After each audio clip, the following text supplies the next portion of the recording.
Salut à vous les juristes, on va aborder de nouvelles actualités. On commence avec le Conseil constitutionnel qui a été saisi d'une question prioritaire de constitutionnalité concernant les anciennes dispositions législatives relatives à la prolongation des concessions minières.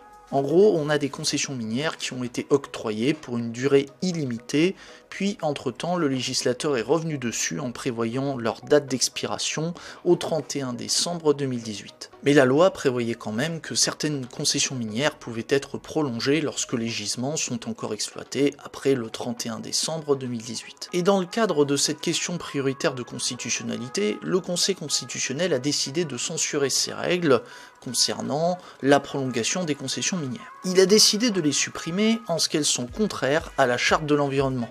Autrement dit, elles violent la Constitution. Selon le Conseil constitutionnel, il fallait censurer ces dispositions car les prolongations pouvaient être accordées sans que l'administration ne prenne en compte les conséquences environnementales que cela pourrait engendrer. Cependant, le Conseil constitutionnel précise qu'aujourd'hui, la prolongation des concessions minières a été mieux encadrée depuis l'adoption de la loi Climat et Résilience. En effet, cette loi prévoit que la prolongation d'une concession minière peut être refusée si l'exploitation du gisement est susceptible de porter une atteinte grave aux intérêts environnementaux. Enfin, sachez aussi que cette loi précise que l'administration peut interdire à l'exploitant de recourir à certaines techniques de recherche ou d'exploitation minière. En résumé, depuis l'adoption de la loi Climat et Résilience, tout baigne du côté de la prolongation des concessions minières.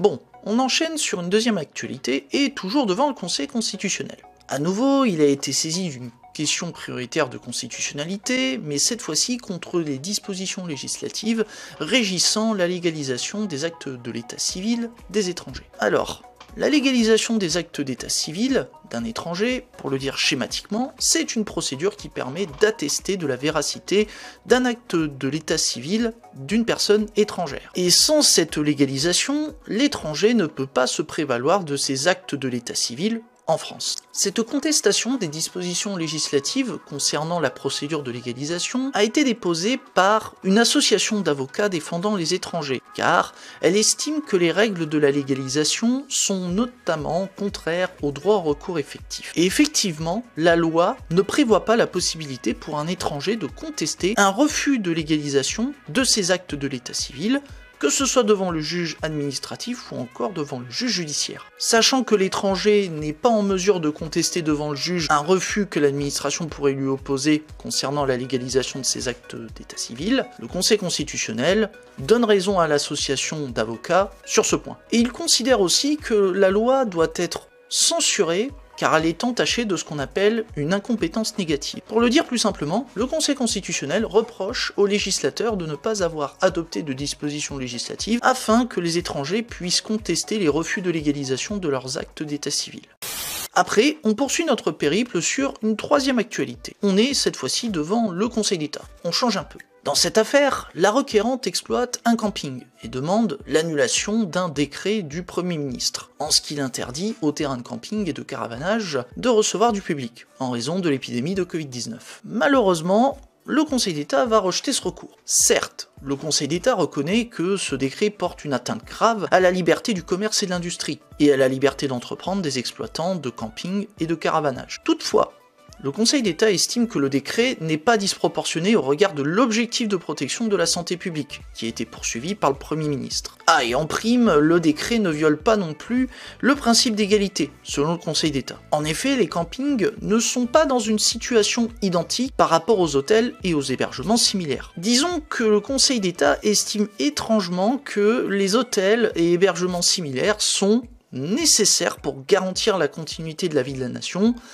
et ce qui n'est pas le cas des campings ou encore des lieux de caravanage. Encore une fois, si vous exploitez ce type de structure ou si vous êtes fan de camping, vous ne pouvez avoir que le seum face à cette décision du Conseil d'État. Et là enfin, on passe à la dernière actualité devant la Cour européenne des droits de l'homme. Dans cette affaire, on a un homme transgenre qui a demandé à l'administration de faire retirer de son acte de naissance la mention du sexe qui lui a été assigné à sa naissance. Voire même, il était même prêt à demander un nouvel acte de naissance afin que son changement de sexe soit pris en compte. Malheureusement, l'administration de l'état civil a rejeté sa demande, sans trop de surprise. Et après avoir perdu tous ses procès, cette personne a décidé de saisir la Cour européenne des droits de l'homme parce qu'il aurait subi en somme une discrimination et une atteinte à son droit au respect de sa vie privée et familiale. Pourtant, dans sa décision, la Cour a jugé que le refus de modifier un acte de naissance complet après une conversion sexuelle, ça ne viole pas le droit au respect de la vie privée et familiale et ça ne conduit pas plus à une discrimination. En particulier, la Cour juge que le requérant n'a pas démontré en quoi les décisions des autorités de l'état civil lui auraient porté atteinte à ses droits. Quant aux autorités, la Cour estime qu'elles ont mis en balance les intérêts en jeu et qu'elles ont agi dans les limites de leur pouvoir d'appréciation. Du coup, je pense que certaines personnes pourront considérer que la Cour n'envoie pas un très bon signal à la communauté LGBT.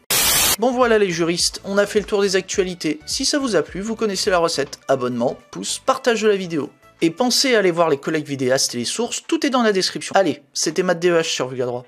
A plus les juristes.